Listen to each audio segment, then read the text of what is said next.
আসসালামু আলাইকুম বন্ধুরা, আসমিনা কুকিং চ্যানেল প্রতিদিনের মতো আজকে আরও একটা নাস্তা রেসিপি আপনাদের সঙ্গে শেয়ার করবে। তো আমি এখানে পেঁয়াজ কুচি, ধনিয়া পাতা, কাঁচা লঙ্কা কুচি নিয়েছি, অল্প কিছু পরিমাণ জিরা মরিচ পাউডার, লঙ্কা গুঁড়ো এবং হলুদ পাউডার দিয়ে দেবো। এখানে আমি কিছুটা পরিমাণ চাট মশলা দিয়ে দেবো।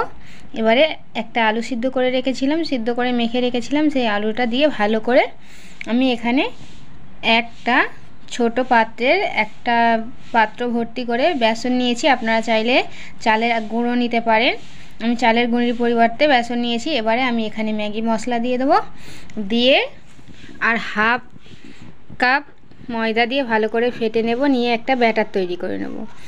ওই পুরটা তৈরি করে রেখেছি, এবারে এদিকে ব্যাটারটাও তৈরি করে নেব। আমি এখানে একটা নুডলস নিয়ে নুডলসটাকে ভেঙে ভেঙে একটা সুন্দর নাস্তা তৈরি করব, আপনাদের সঙ্গে শেয়ার করব। নাস্তাটা খেতে অত্যন্ত দারুণ হয় এবং খুব সুন্দর হয়, সন্ধ্যার চা নাস্তার সঙ্গে খেলে একদম জমে যাবে। তো দেখুন বন্ধুরা, ব্যাটারটা ঠিক এইভাবে করে নেবেন, কতটা ঘনত্বের আপনারা বুঝতেই পেরেছেন। এবারে আমি সামান্য পরিমাণ লবণ দিয়ে দেবো ব্যাটারে। লবণটা দেওয়ার পরে আর একবার নাড়িয়ে নিয়ে আমি এবারে দেখাবো। দেখুন বন্ধুরা, নুডলস দুটো আমি ভেঙে গুঁড়ো গুঁড়ো করে নেব, আপনাদের সঙ্গে পরে দেখাচ্ছি। তো হাত দিয়ে আমি এরকম লম্বা লম্বা শেপ করে নিয়েছি নাস্তাটির, আপনারা চাইলে চৌকো বা অন্যরকম গোল শেপ দিতে পারেন। তো এবারে আমি একটা কাঁচা চামচের সাহায্যে ব্যাটারে একটা একটা করে নাস্তা দিয়ে ডুবিয়ে নিয়ে, যাতে ব্যাটারের ঘনত্বটা না উঠে আসে, তাই জন্য কাঁটা চামচ ব্যবহার করেছি। এভাবে ঝাড়িয়ে নিয়ে এবারে আমার নুডলসটাই দিয়ে আমি একটা কোট করে নেব। তো দেখুন বন্ধুরা, এভাবে হাত দিয়ে কোট করে নিলে কত সুন্দর একটা শেপ এসে যাবে, আপনারা দেখতেই পাচ্ছেন কত সুন্দর লাগছে।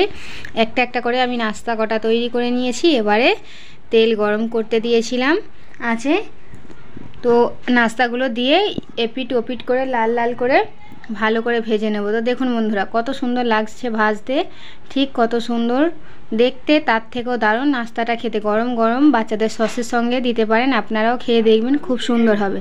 তো দেখুন বন্ধুরা, এই নাস্তাটা খুব সহজেই 10 মিনিটেই বাড়িতে তৈরি করে নিতে পারবেন। একটা নতুন নাস্তা আপনারা বাড়িতে সহজে বানিয়ে খেতে পারবেন। তো বন্ধুরা, আমার ভিডিওটি যদি আপনাদের ভালো লেগে থাকে, লাইক কমেন্ট শেয়ার এবং অবশ্যই করে সাবস্ক্রাইব করতে ভুলবেন না, এবং কমেন্ট করে জানাবেন আপনাদের কেমন লাগলো এবং বাড়িতে তৈরি করে একবার হলেও দেখবেন।